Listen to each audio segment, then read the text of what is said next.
Landman.net, though. Definitely register on Landman.net. Not only that, but you can go on Landman.net and search, and there's hundreds and hundreds of job postings. Oh, And what I mentioned yesterday about perseverance to get a job, first thing you do is you hit all those postings on Landman.net. Every one of them that you're interested in. Doesn't matter if it says 7 years experience or 5 years experience or 15 years experience. Apply for it. Don't lie and say you got 15 years experience if you don't. Just say, hey, you know what? I'm new. I'm willing to learn. I'll do whatever it takes. And send in a little email. Just because they say they want somebody with 5, 10 years experience doesn't mean that they don't have room for somebody with no experience that they want to shape and train up. Everybody they hire is more money for them if there's room for it with their brokerage, because the client is going to be paying them per person. And if they're paying you 200 bucks a day, the client's probably paying them 400 bucks a day. Just like a temp agency without insurance. So say, hey, I'm willing to learn. Send out hundreds of emails if you have to with your resume attached, and maybe you can just have a nice little, hi, I'm such and such. I'm interested in the position at your company. I don't have any experience, but I'm willing to learn. You know, this is who I am. This is what I want. And you might not get any feedback from it, but you call them the next day. Maybe not all 200, 300 of them, but you start making phone calls and say, I just want to make sure you got my resume.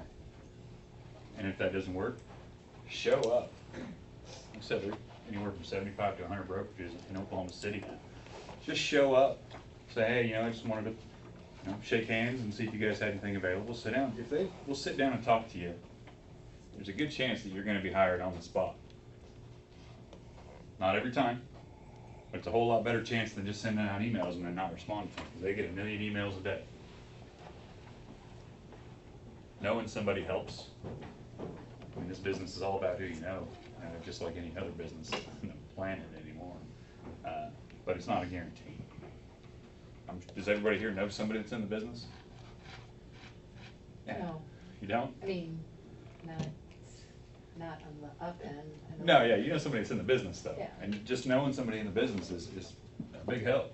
I mean, I'm shocked when I meet somebody in Oklahoma City who doesn't know somebody in the business. You know, it's just amazing to me.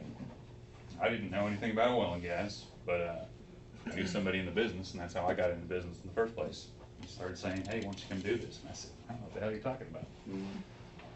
So your Air Force experience had nothing to do with, wasn't related to this at all? Not at all, No? not a bit. I mean, I was kind of curious. Well, in the relation that the Air Force brought me to Oklahoma, Mhm. that's it. So you're a tinker. Mm-hmm. You fix the planes you're flying. AWACS maintenance. Oh, really? Mm-hmm. My son-in-law's at AWACS. Is he? Yeah. Excellent. A lot of fun. Planes are turds. They are. It scares me if he flies in with. Oh, they're that well duct maintained. tape, all the duct tape. Well, speed tape, but yeah, it's the same thing. They're well maintained. Scary. I'd much rather fly a government plane than a commercial airline, that's for sure. Yeah. Those things are terrifying.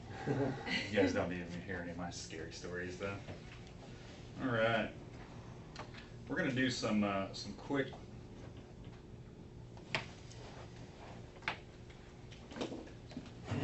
mapping, just because everybody loves it so much. Who's having problems with these still? This is one of the things that's hardest. We keep coming back to this because it's a tough one to wrap your heads around sometimes.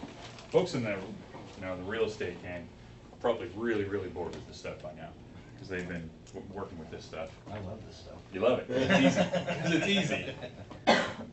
What is that? Southeast of the northwest of the northeast. Okay.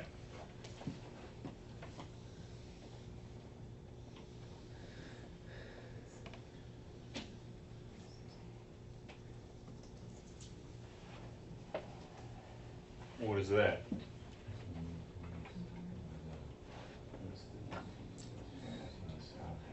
So you're reading it backwards. But that's not a half, is it?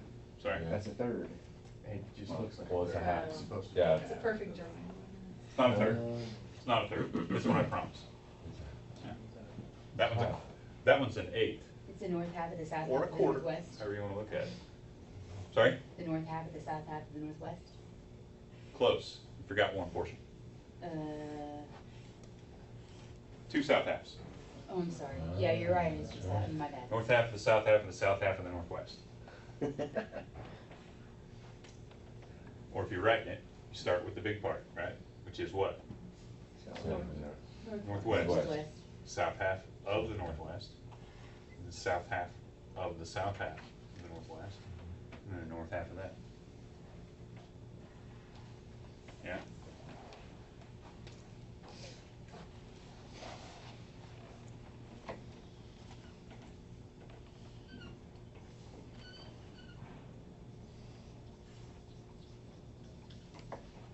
Kind of the same thing. What's that?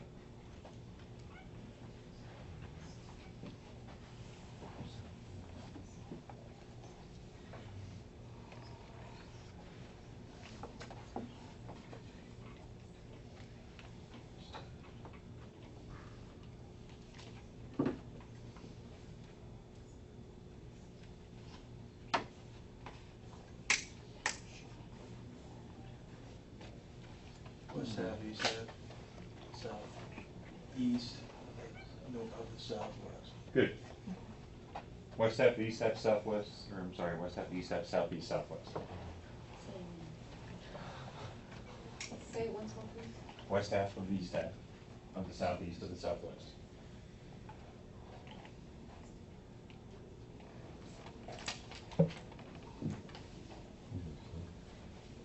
Looking at them that way is gonna be less common than doing it this way.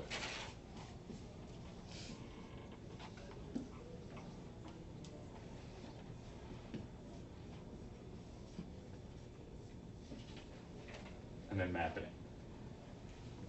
Because you're always gonna have that, you're gonna be given that. You will never just be given a map that says, hey, I need you to run this. If you do, well, something's wrong.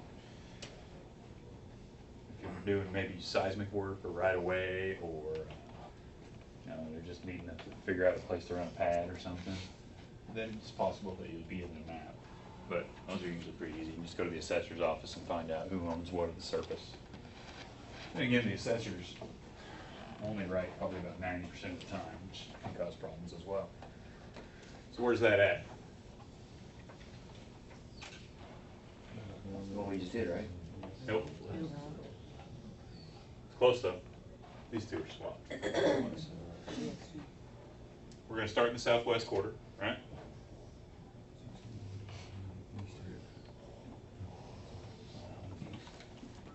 And then we're where? Southeast quarter. Southeast quarter. That one, the lower one. Okay. West half. It's gonna be the west half of that, right? Mhm. It's gonna be the east half of that. Is that right?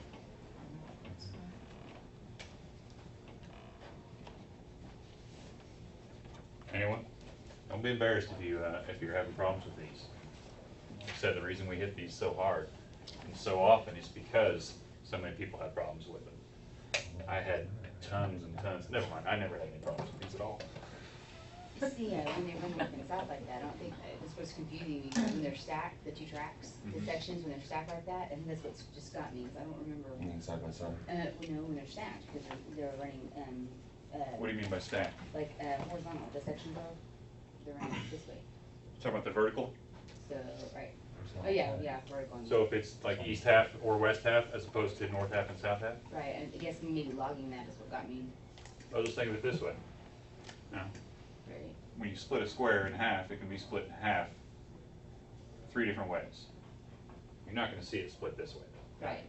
It can either be split in half, top and bottom, or left and right. If it's north half or south half, it'll be split top and bottom. If it's east half and west half, it'll be split. Think about it as you look as a map, and you always look at a map, or usually look at a map with north up. Sure. That- Yeah. That's how I do. Alright, let's get back in the draw. Do a couple more.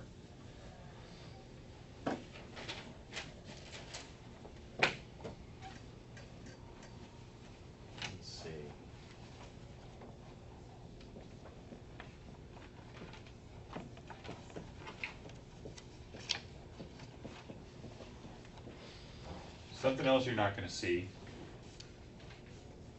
I hope you never run into this. You might run into it occasionally, but it's gonna cause problems if you do. It's something like this.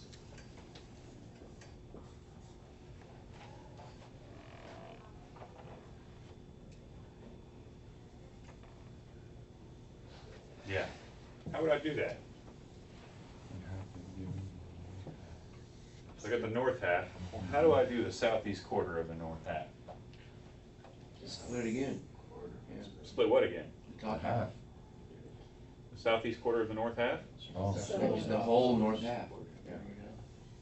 So I got the southeast quarter of the north half? Well, it's not a quarter.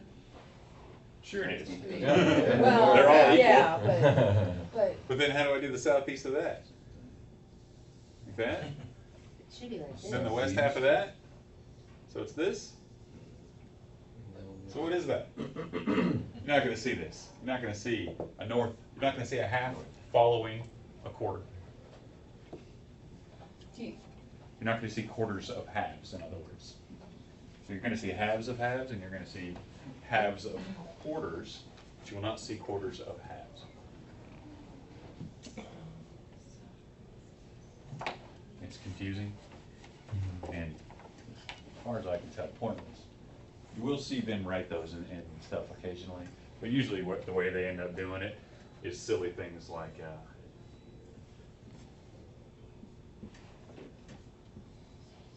the west half of the north half. And what's the west half of the north half? It's the northwest quarter. Northwest quarter.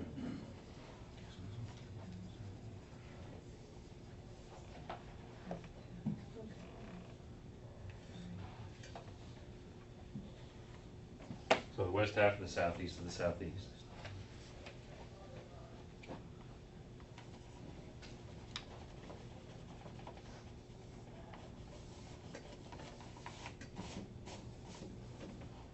How many acres? 20?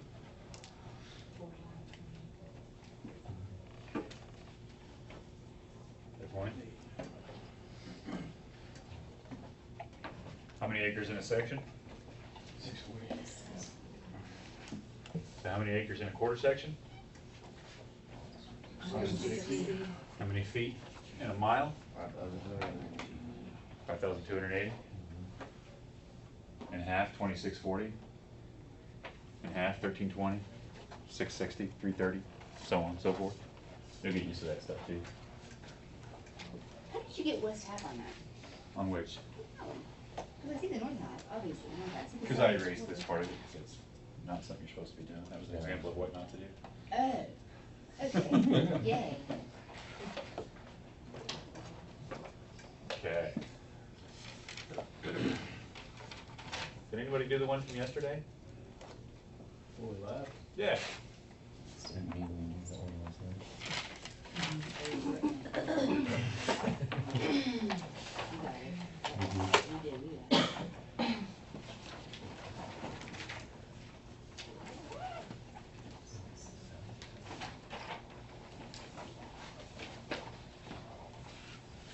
When are you guys getting back here?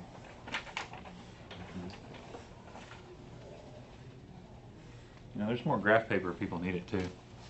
Keep forgetting to hand that out.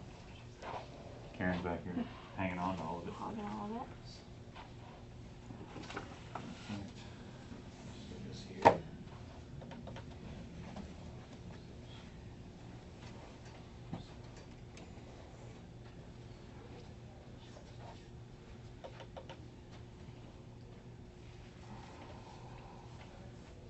I don't know.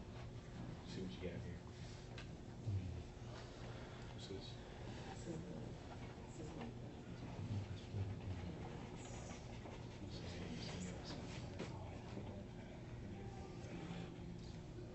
yep, good.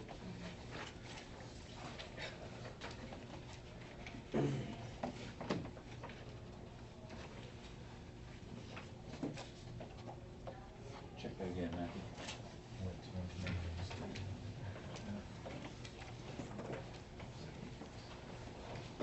It's really helpful to use this paper. It really is, like over your lines and Really? Yeah, because you can always get even and it's not confusing. Sure is. What'd yours go?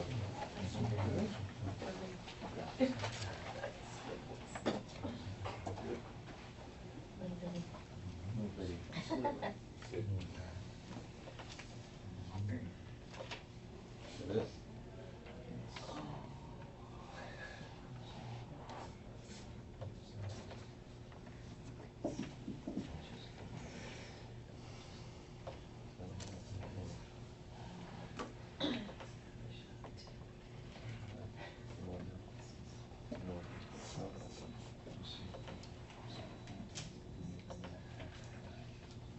Actually, she had both of these papers. Go home, make a bunch of copies. Is that it? No, you're missing. Seriously, One. these things will work. Just take a blank sheet, just take it home, make a bunch of copies. Yeah. Is that 80 acres? Thank you. It's gonna be, two, it's gonna be 10. No. I think it's 5 apiece. It's 10. Get up 10 would be this whole cube. It's 40 in each. So there's just a No, little it's bit more. 160. Yeah. It's 160. Nope. It's going down to fund balance. It's 116. That's 80. Fast drawing skill. Some people were missing, there's a couple people that were missing the one north half, right? First we got the south half. All right, chop that in half, right? Take the north half of that. I'm sorry, we'll get over there in a second.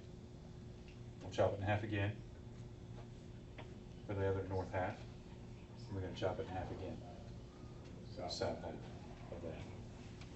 How many acres is that? 160, 80, 40, 20. Sorry, 320, 160, 80, 40. So people actually own just this narrow tract of You land? betcha. Mm-hmm. You betcha. Well, it's still 40 acres. It's so- Not very useful. Well, this is still a pretty good chunk of land, though. We're talking 26, 40, right? So half of that is how much? 1320. So is this quarter mile?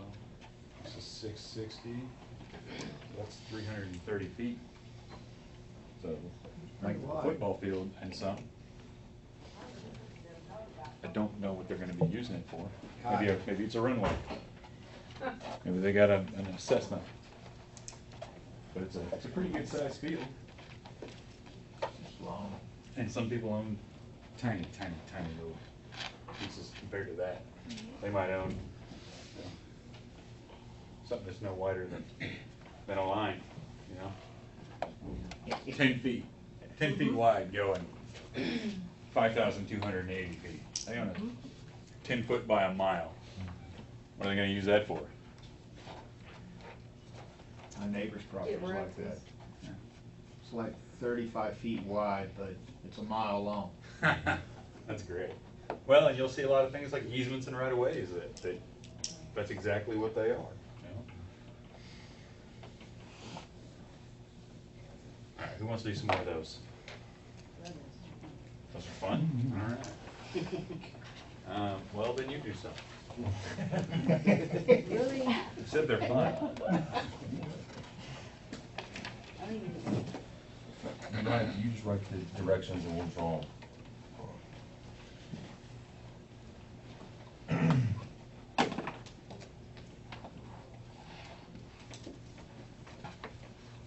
I don't even know, I'm just making it up. Go ahead, just make it up. That's what I do. You think I got all those from memory?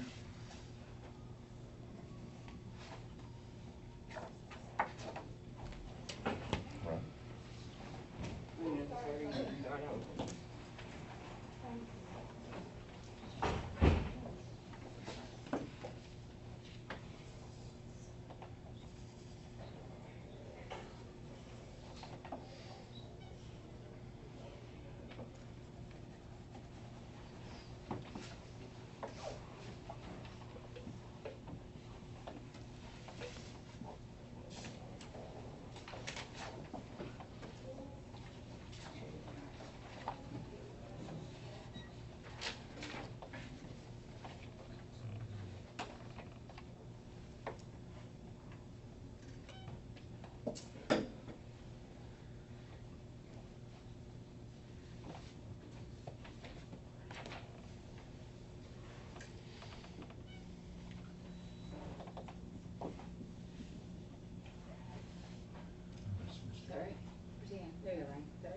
I don't know, is it? Not the acres. So the acres, is that right? Wouldn't 40, it be, yeah. that'd be 160 acres? Acres and looks right to 160 me. divided- Huh? Looks right to me. Okay. Well, 'Cause Southwest is 160 160. divided by Oh, 24. it's all the way across. Right. He's like, that took too long, so I think I'll just stop. We can always come back and hit those again if anybody else needs to. In the meantime, let's press on. Oil and gas leases.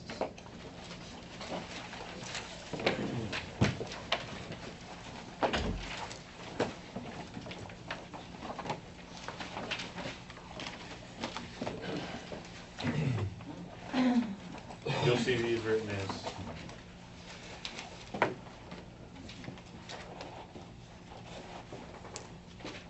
kind of different ways. Sometimes it'll be oil leases, sometimes it'll be just gas leases, sometimes it'll be mineral leases. But what we're doing nowadays is just oil and gas leases. OGLs.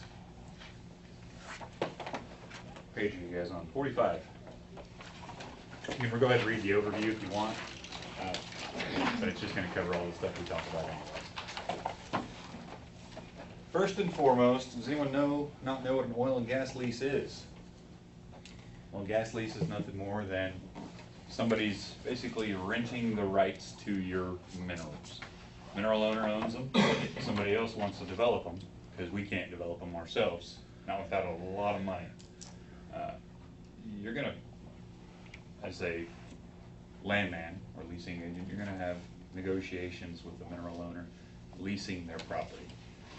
You're gonna offer them a certain amount of money, and they're either gonna negotiate back, accept, or refuse. And what it amounts to is they're gonna get a certain portion of any dollar that comes out of any well that's drilled, based on however the negotiations go. But nowadays, it's usually about 3/16. So the mineral owner is gonna get 3/16 of every single dollar that comes out of that wellhead profit-wise. The drilling company, the operator, is gonna get 13/16. They're gonna get a lot more. There's a reason for that. You have a lot of expenses. They have not just expenses, but they assume all of the risk involved. Because wells are expensive. Well operators, Well operators, the leasehold owners, are gonna have the majority of the leasehold interest. You know, the owner, the mineral owner, gets the 3/16, and the operator is gonna have the 13/16. The risk is monumental. We're talking millions and millions and millions of dollars to drill a well. Sometimes up to 10 or 15 million dollars to drill a well. That might not ever produce anything. Dry hole. Who wants to do that? Who can afford to do that? I can't. Wish I could. The mineral owner typically cannot afford to do that on their own. You know what I'm talking about, I imagine. He does. These guys spend $10 million. And it takes them, well, not as long as it used to, but we're talking 20, 30 years ago, it might take them 4 to 6 months to drill down, 6,000, 7,000 feet. Nowadays, they can usually knock it out inside of a month, depending on where they're headed and what they're doing. But what happens if they get all that way? They've been renting the equipment, they've been buying pipe left and right. Might be running into problems here and there and getting them fixed. And all of a sudden, they're at their target depth. They pop some holes in their pipe and nothing comes out. Dry hole. So they plug it and they move on. They write that off. Massive, massive investment with absolutely no return on their investment. That's why the mineral owner gets the 3/16 or the 1/8 royalty or whatever you negotiate the royalty at, but it's usually never gonna be any more than 25%, quarter. And you don't even see that hardly at all. It's usually gonna be right around 82.5%, 3/16. Sorry, 18.75%. And that's a good. That is. That's made eight's pretty much. Yeah, it's been 1/8 royalty from statehood until 70s and 80s, and nowadays it's 3/16. But if you're in southern Kansas, it's still an eighth in a lot of places. So, but you know, a well produces pretty good. You know, you might have, if you're a mineral owner that has a ton of property, an eighth might be plenty. You might be able to retire off that if you want to. So they're assuming all the risk. The parts of the lease that you need to know of. Lessor. Think of it as the grantor. The grantor. Please don't say leaseor, ever.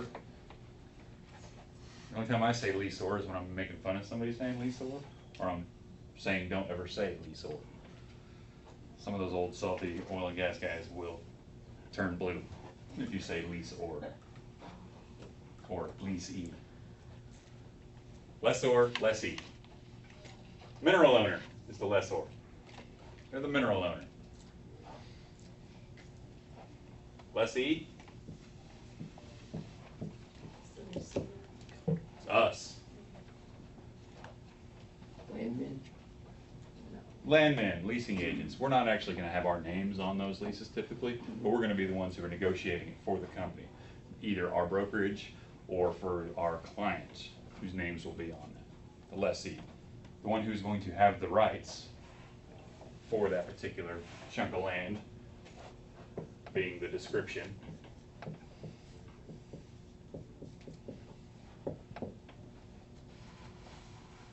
Legal description, tract description, however they say it. If it's the northeast quarter, or the southeast quarter, or a nasty meets and bounds tract, or all the above. Royalty? What is a royalty? Money. But they're not going to say money on there, they're going to say 3/16. But what that amounts to is it's 3/16 out of every, I say dollar, sometimes I say dime, every penny that comes out of that well. 3/16. Now, there's caveats to that. This might be 3/16 of every dollar. Kind of less and accept costs for producing said oil and gas out of said ground, marketing, processing, transporting, that sort of thing. Yeah, can I ask a question about that? Of course. You asked me if I knew anybody in the business. Well, my husband is on the servicing of the well sites. Okay. And so I know that what he told me last is that it's $1 million a day to drill, and so you're talking about $30 million, you know, of a 30-day. Up to $1 million a day to That's drill. just what someone just told him. Yeah. And so, if you're talking about less, did you say less an exception? What did you call it? How'd you, L&E? I just said less than accept. And Less than accept. This is being, you're getting 3/16 of every dollar as the mineral owner that comes out of the wellhead after it's producing, not while it's drilling. Right. But that less than accepts the costs of producing that oil and gas. So it's not the cost of drilling, it's, This guy assumes all the costs, Mhm, right? right. So it wouldn't be fair for this guy to get 3/16 without having to pay his portion of the costs of it, right? I think it's fair. I mean, these guys are getting free money. These guys can't even touch their oil and gas Right. without these guys. Right. And these guys are investing millions and millions of dollars to give them free money. 3/16 of the profit. 3/16 of the profit, But- Not to mention the cost the of the net lease. revenue. but if it takes, 5 years to realize a profit. These guys that have left town 5 years ago, it took 5 years to realize the profit. Yeah. It's gonna take them, now let's say the lease is for 5 years, which gets us to our term, the length of the lease. Be it 3 years, or 5 years, or 10 years, or 6 months, or 30 days. You know, they can decide whatever they want, you know, depends on the negotiation, it depends on what they need. These guys know they're gonna drill within 6 months, they might just do a year lease. I'm just kind of curious, it's just kind of, just from a civilian standpoint, just being an investor, I always was fascinated by the fact that whenever I leased minerals, that, you know, there'd be drilling companies that lease them and they never even go out. It'd sit there for 3 years, they never even explored or anything, and then, Interesting point. One of the companies, when I first got in the business, our major client was XTO. And XTO, you look around at your TV, you see commercial ads for BP and Shell and Chesapeake. Chesapeake's a big one. You see commercials on TV all the time. XTO doesn't advertise on TV or really in any other way other than getting out in the field where there's production, where there's big areas that are going on, and getting involved. And it looks great for investors that they're out there doing what they need to do. And investors are like, awesome. Out in Pittsburgh County, XTO, we had gotten them about 6,000 or 8,000 acres at the cost of millions and millions and millions of dollars. And XTO had never even intended to drill a well out there. They were just out there spending money so it looked good for investors. Well, it turned out that it was a great area to be in, so they went ahead and drilled some wells. You know, it paid off in spades. It paid off big time. But yeah, yeah, he was kind of. acreage is very important. For example, what's the big problem going on with Chesapeake right now? We'll say 3 years. The price earnings ratio is too low, they live on the leverage down, they live on debt.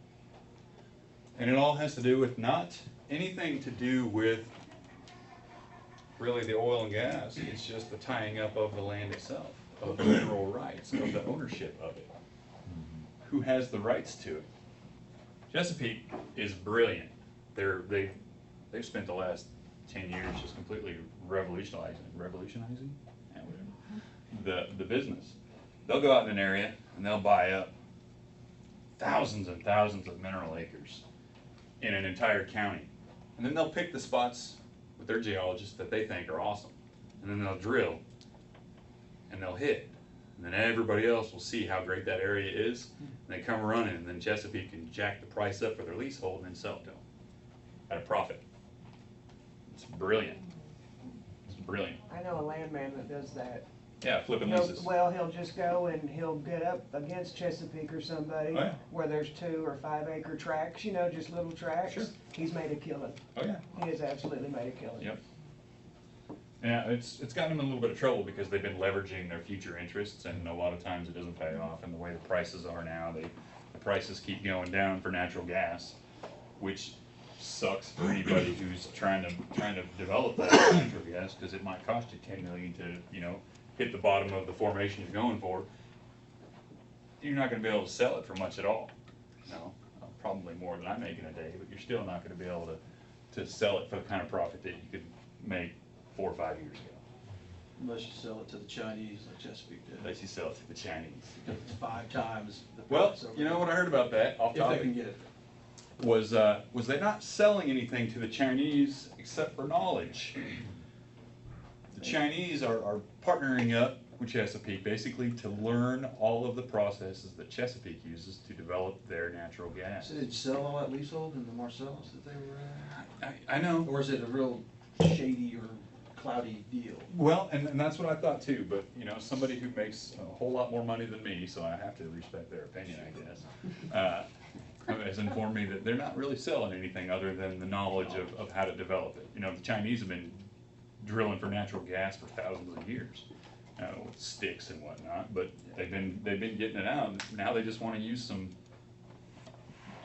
technology from the best around. So Chesapeake gets that 12 billion that they made that deal for, but they don't lose their leasehold?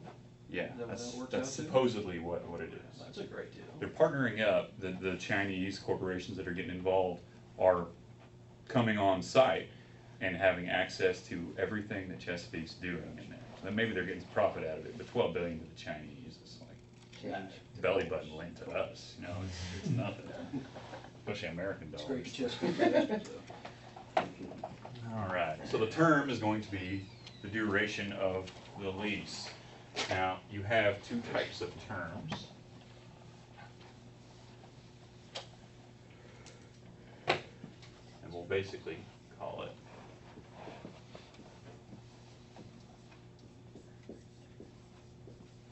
primary term. If the lease is for 3 years, the primary term will be anytime inside those 3 years.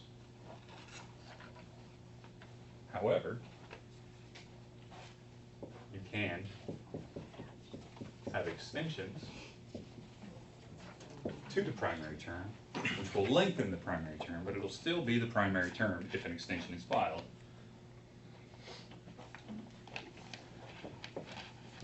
Now, on top of that, you have outside the primary term period, which I'll get into for HBP, held by production. If they drill a well within that primary term, it wouldn't be very profitable for Chesapeake to sign somebody to a 3-year lease and 2.5 years go by and they go ahead and drill a well, and it takes them 2 months to drill a well, so they have 4 months of profit, and then the lease expires and now somebody has a free well. It doesn't work that way. If they drill a well on your land during the primary term, it's going to hold that oil and gas lease past the primary term for the duration of the life of the well. So your 3-year lease may all of a sudden be a 65-year lease, depending on production. So if it's producing, the lease never expires. Correct. Now, there's caveats to that. Who determines what production, what successful production is? Is it just? Corporation Commission and the Tax Commission. If it's producing in paying quantities, meaning the lessor is getting money. If it's producing in paying quantities, it will be held by production. And you can go on the Corporation Commission's websites to see if they've been producing in paying quantities. And there's 2 ways of looking at it. Corporation Commission is supposed to list it. You know, when it comes to natural gas, you're looking at millions of cubic feet. You know, that's how it's measured. With oil, you're going to be looking at liquid form barrels. So they'll show you how much production it's listed, but sometimes they might not show any. The Tax Commission, however, is still going to have the information if they're paying taxes on any profits. So if they're making money off of it, then it's producing in paying quantities. And therefore won't be closed. Sorry? Therefore wouldn't be closed, or Correct. primary term wouldn't be canceled. You're familiar, you said you were reworking wells. And what he's been doing, and correct me if I'm wrong, is wells that have been going on for who knows how long. Could be 5 years, 10 years, could be 50 years. But they're producing just tiny, tiny amounts. They're still producing, but they're not really profitable for the bigger companies anymore because they're more work, you know, to keep maintained and have to deal with than anything else. So Basically, they can ones that sell haven't them. been producing is what I go find. Okay. Been shut in for. They've been since the shut in 80s, for But you're right, that's a why they million were years. shut in. Yeah, they haven't been producing, or in such a small amount. So they'll sell them at a very discounted rate, and the person that buys them can go in and rework those wells to increase the production on them anywhere from, you know, probably 1% to 1,000,000%. All depends on, you know, 1% wouldn't be profitable, but Yeah, 10% is really all I'm looking for 10 barrels a day. 10 barrels. That's So you're all not, you're not into, Oh, I believe if I get one that I can Okay. rework and. but you're not gonna go in and start fracking everything up. You're No, basically just gonna. I will, Okay. if it's a candidate for that. Okay. But those are few and far between anymore. Those have Okay. been sucked up by a little bit bigger than me. Right. But, yeah, 10 barrel a day well, 15, 20 years ago was shut in sometimes. Right. Because the price of oil was $10 to $15 to $20. Well, and nowadays they have the shut-in clauses, which. Right, and a lot of those wells were just basically abandoned, Yeah, and everything reverted back to the landowner, all the equipment on top of the land. which actually brings us to shut-in. That's convenient. You wanna cover shut-in? Shut in, basically if that well's not producing, and you can just shut it in. It's not plugged or abandoned yet. It still holds the lease, Still what he holds the means. lease, yes. It's not producing. Now, this was been revamped for the protection of the mineral owner in recent times. It's gotten now to where if you have a well that's going to be shut in, most oil and gas leases are gonna have a shut-in clause that limits the amount of time a well can be shut in and still holding that lease. The longest I've seen one is for 48 months. And that was back in 2007, 2008. Typically, it's gonna be 24 months or so, a year or 2 years. 2-year shut-in clause is very, very common, meaning that if it's shut in for any reason, then that lease can only be held while it's shut in, past the primary term, for whatever the clause says.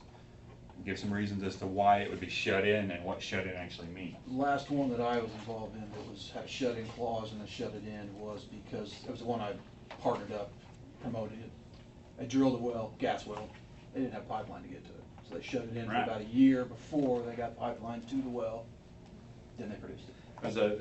That was the point I was gonna bring up. One of the main reasons back in 2008 why they were asking for 48-month shut-in clauses was because there was so much production going on, so much drilling to such deep depths that they didn't have enough pipe to actually drill all the wells that they wanted to drill.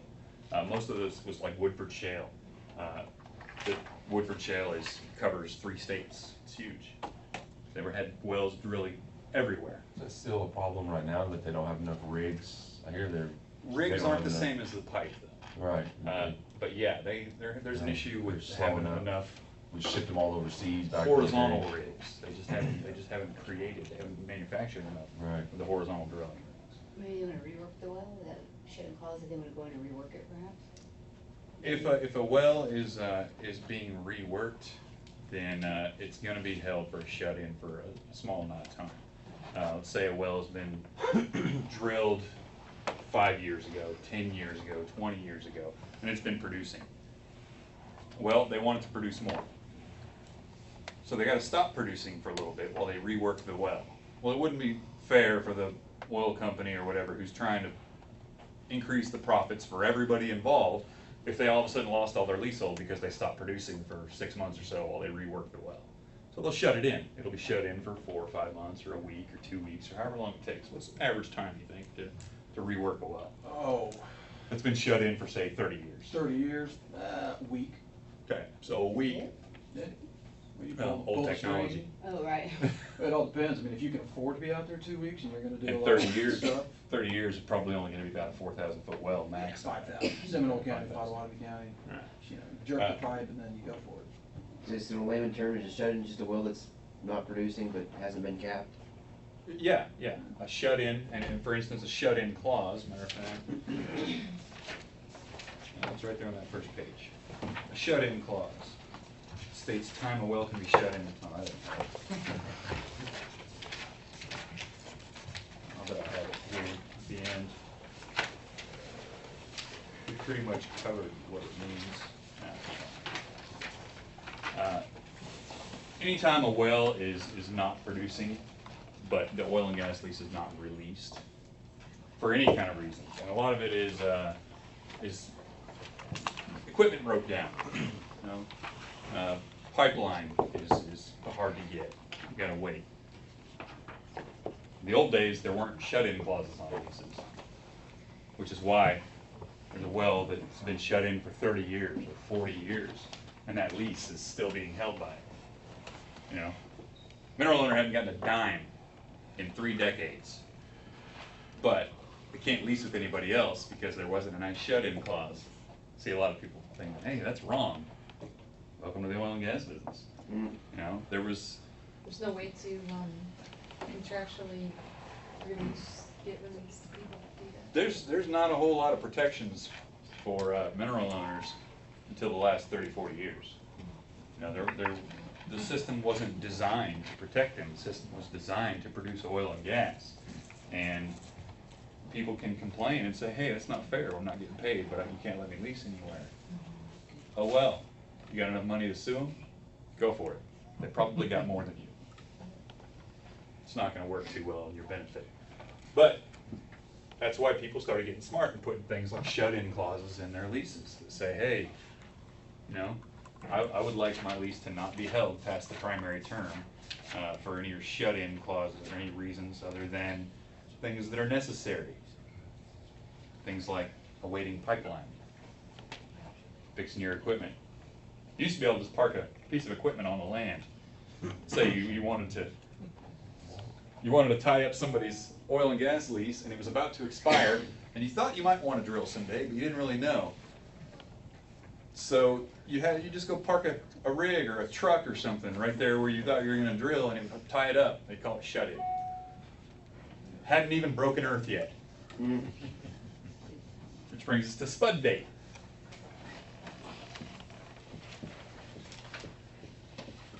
I spent like a week trying to figure out where they came up with that term. And I never found it. And the interwebs are valuable tools, but they wouldn't allow me to find anything that had why spud was the term they used. Spud bait.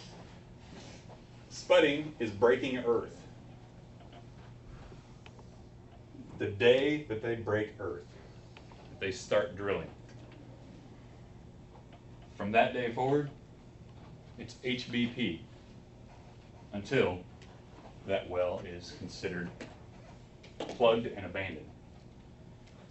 So even a well that's being drilled is held by production? Correct. You know, you might have some clauses in your lease that say, hey, you can't be working on drilling a well for 6 to 8 months or 10 years or whatever. But here's what that amounts to. If I'm drilling a well, if I spud it, once I break earth, I want to get that well drilled as fast as I possibly can. Because every day that I'm not producing oil and gas out of that hole is costing me money. Yeah. I always heard the word spud came from like digging potatoes. The minute you break earth, you're spudding. That's putting potatoes. Sounds good. Sounds good. That's what I've always heard. I've heard that if you put tobacco on a snake bite, it'll suck the poison out. I couldn't find any verification of that. You know, as far as I know, I mean, there's tons and tons of speculation on where it came from, and that sounds good, but now I don't know. Tell me that, I'll remember that, and next time I put tobacco on your snake bite. Spider bites too, spider bites. Not chewing tobacco, that's not gonna work. It's gotta be something dry. Let's see, so you know what a dry hole is, right? Dry hole is a hole that they drilled that didn't work. Let's get to some of the fun clauses that you'll find in your oil and gas lease. Depending on how savvy a mineral owner is, they may have any number of clauses on their oil and gas leases, which are typically there to protect the mineral owner.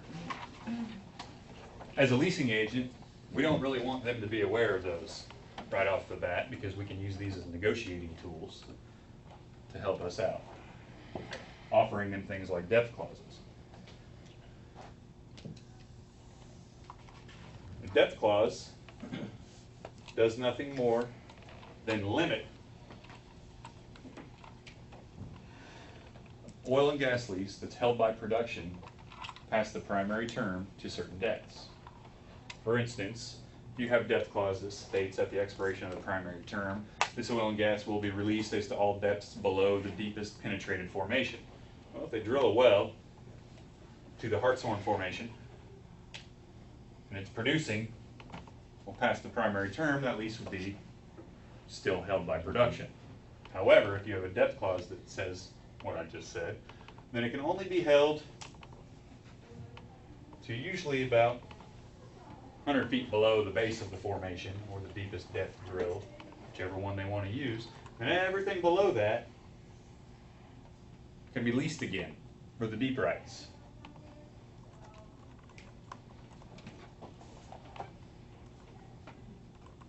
Make sense? How would they do that though? I mean, they're still only getting 3/16 of whatever royalties it is. Yeah, but there's a nice fat bonus payment that people get for leasing sometimes. Depends on where you're at. Depends on how important the area is, how much it's been developed, and how badly they want it. You know, it might be $25 an acre. It might be $1,200 an acre. It might be $2,000 an acre. I've seen it $20,000 an acre for some pretty competitive companies that were all trying to get the same result. If they're going to release this, if they have a depth clause, well, this isn't getting these guys paid anyway. Nobody's making any money off of it. However, if they don't have a depth clause, it's still gonna be tied up. Now, if they wanna drill deeper, this lessee or the operator or whoever has that leasehold, if they wanna drill deeper, they gotta lease them again. Now, if they wanna drill to the same depth, many times as they want, they can. That lease is still held to that depth. Anything past the primary term will release anything that's below the depth that they've specified on their depth clause. So technically, the original leasing company that hit the first formation can continue to hold that part by production, and they can lease the rest of it to another company? The mineral owner can lease the rest of it because it's no longer held by production. It's theirs again, 100%. What about the first half, though? This is held by production. It's to be held by an active well. By the depth. By the depth clause. It'll be held by the well. This is released by the depth clause. The depth clause is actually only going to be releasing something, while the lease will be holding something.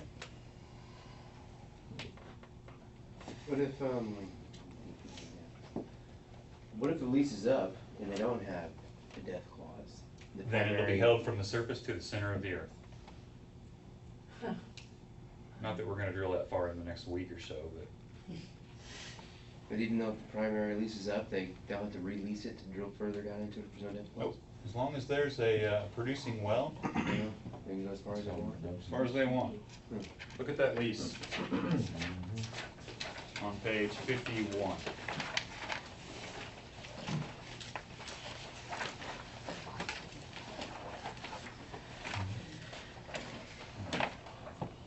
About not far down. Fourth paragraph, well, the first large paragraph from the bottom. Just read that first line. Lessee is hereby given the right at any time and from time to time to unitize the leased premises or any portion, blah, blah, blah, to use same government as to all strata or any stratum or strata. That basically means any depth. Any depth. Unless there's a depth clause, there's no limit as to how deep that it's going to hold it to. Good? Depth clause is there for the protection of the mineral owner. It's going to release anything past the primary term that is not specifically held by production. So how would you use that as a negotiating tool for a mineral owner to be like, hey, we'll put a depth clause in for you so you can... You said you'd use it You as could a talk tool to as a negotiating mineral tool. owner and you say, hey, you know what, I'm going to offer you $500 an acre, you know, at a 3/16 royalty.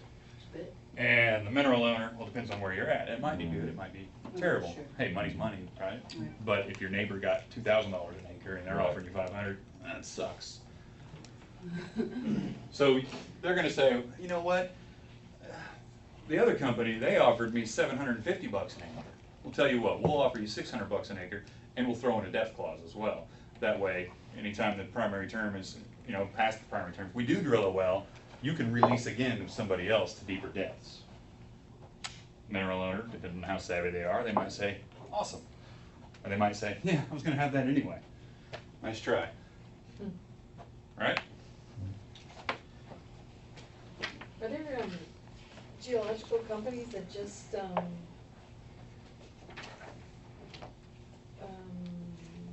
work with the lessers? Geological companies? Yeah. What do you just- mean? Just to, like, for instance, Joe Blow wouldn't know that. I mean, to know that there's a formation underneath, a different formation underneath. Standard mineral owners aren't gonna be able to know that. You know, they might be able to get in touch with some survey companies here and there, but that's private information. You know, when a company like, and I keep bringing Chesapeake up, they're you know, as much as I have problems with the way that they've been, they're an amazing business model. You know, does everybody know who Aubrey McClendon is? Oh, yeah. He was a landman. He started out just doing what you guys are trying to learn how to do. I'll give you an example of, you know, different possibilities for cash in this kind of game. The guy's worth a couple of bucks, I think. Question? His family curb a Jeep? Sorry? Didn't his family curb a Jeep? Well, related, yeah, they started that business together, so. I've heard that in a drilling unit, they have to pay the same amount of lease money to all the mineral holders. No, they don't. That's kind of a new development. You never heard of that? There's certain areas where you're supposed to keep it fair.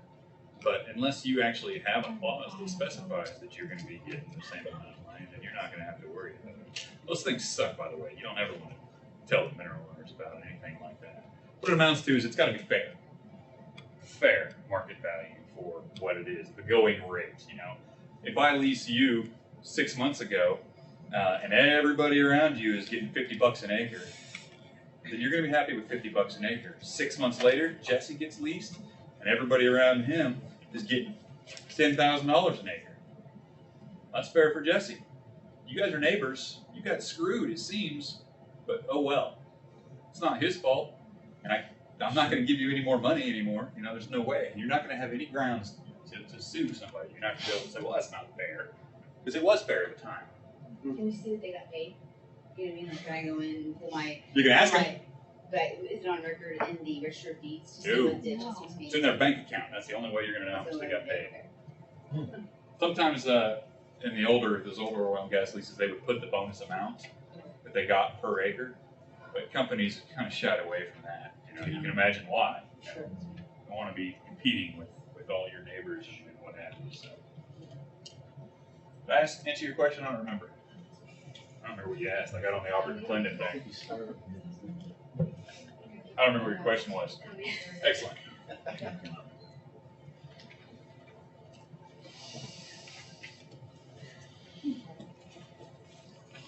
You didn't finish the story about, that started out as a name. Well, I don't remember what the question was, why I went on that. Auburn She McClendon was is asking rich. if How the about lease the or the Auburn people, the mineral owners had any kind of like a influence of the law office to go to ask questions, what kind of rights do I Oh, have? yeah, like the Yeah. geologists or Yeah. whatnot. And the reason I brought up Chesapeake, I don't know why I got on the whole how rich he is thing, but is Chesapeake has all their own geologists.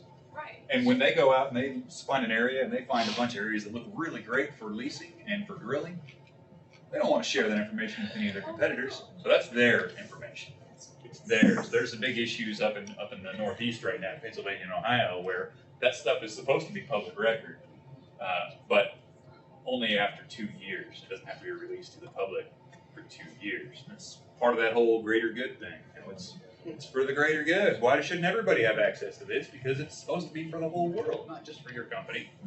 It's supposed to be best for everyone. And we know how that works. Right of first refusal. First right of refusal. 15-day first right of refusal. They call it plenty of different things.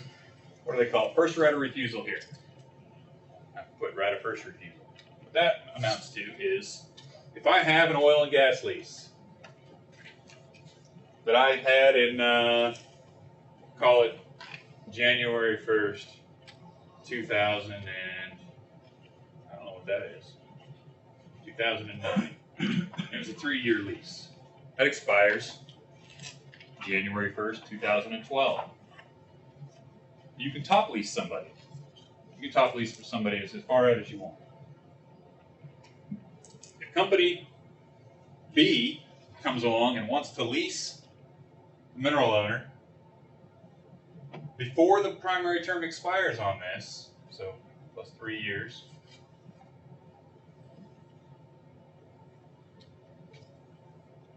the people who took this original lease need to be informed that they've been offered a new lease, so they have the first right of refusal. They have a chance to say, you know what, I don't want to lease you right now.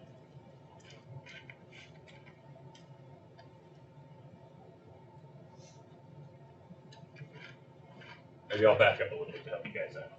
I see a lot of blank looks, and it's probably because I skipped one. Go here.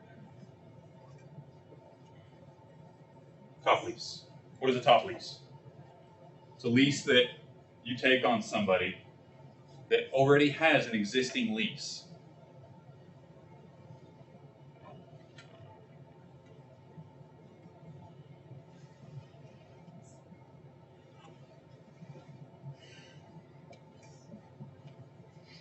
say this was in,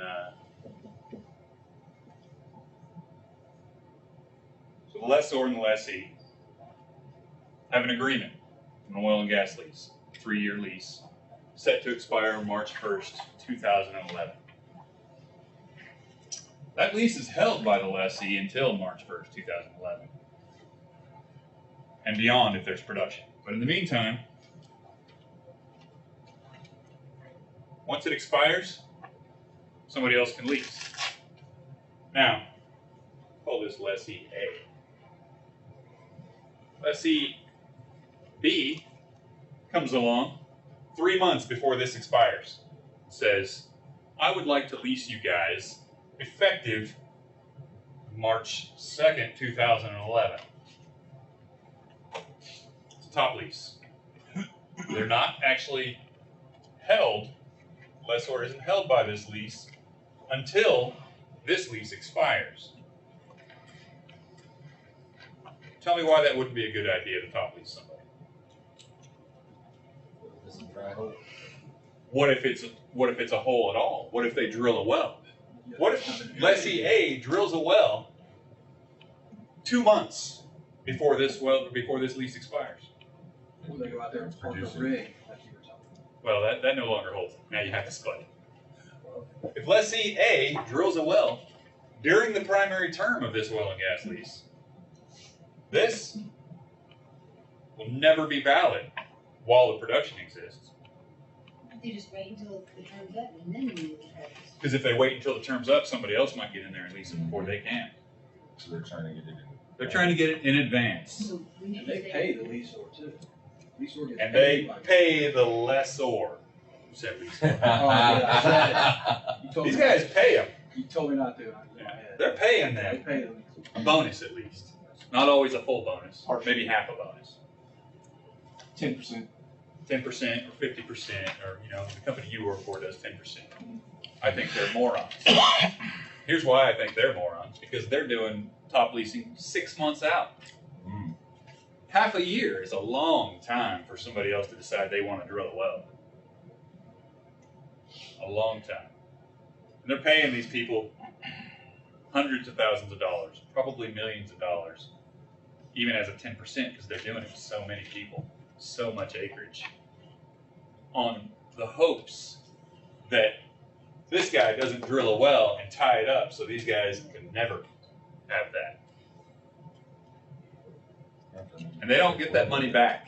They do this very often? Yeah, Really? yeah.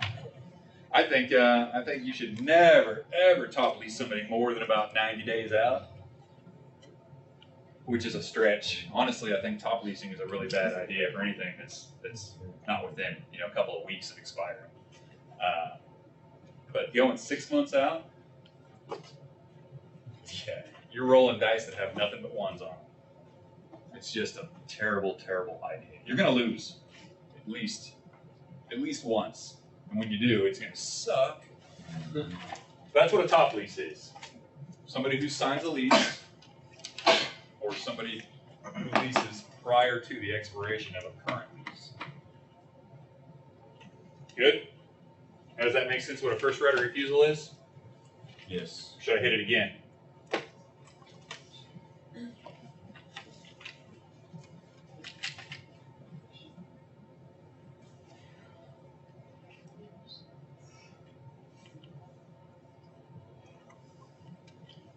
The reason I usually write the right of first refusal is because that's usually how it's abbreviated. But when they say the first right of refusal, that doesn't make sense. If that lessee B comes in and offers to top lease somebody,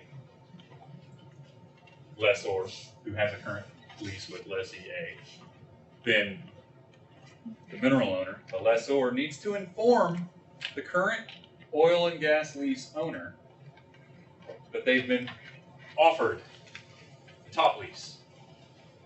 Whose responsibility is it to inform? Did you say the? Mineral owner, the lessor, it's their responsibility to Is it a inform. legal responsibility? Yes.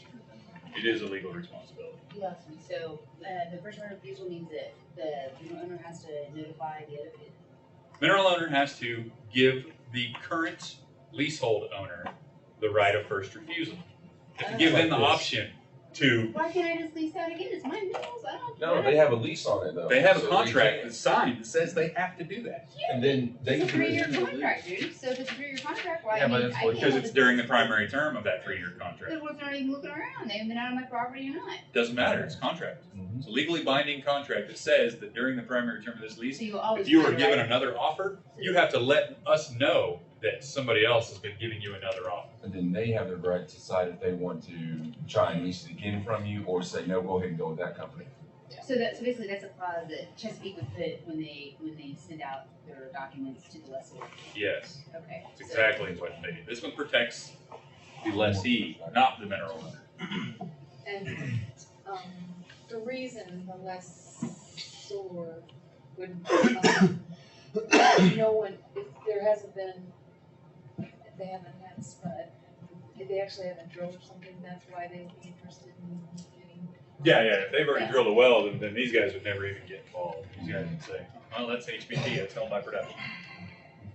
They haven't drilled a well yet, and it's a bunch of acres and they want it, well, they're gonna fight for it. If company B comes in and asks to do a top lease, and so the lessor goes and asks the lessee if it's okay, can lessee say, like he was saying, either, no, it's not okay, we'll re-drill ourselves, or go ahead and can they just say no altogether? They can, No, they can't, you can't forbid somebody else from signing a top lease. okay, All you can do is offer to beat it. offer to beat it. Okay. Offer to beat it. Match it or beat it, you know? They can't, like I was asking, forbid them from coming in. Say, nope, this is our lease and we're not gonna drill anymore, or whatever. Sorry. Thanks, No, thanks. no, but they can go ahead and spud a well if they wanted to and screw them up hardcore, but, you know? If they're gonna be that, you know, Dirty. well, not necessarily dirty, but competitive, we'll say. Yeah. If they're gonna be that competitive about it, then they can, there's ways that they can hold them. I'm sure it happens. Oh, yeah, I'm sure it does Say, too. oh, yeah, let's do this.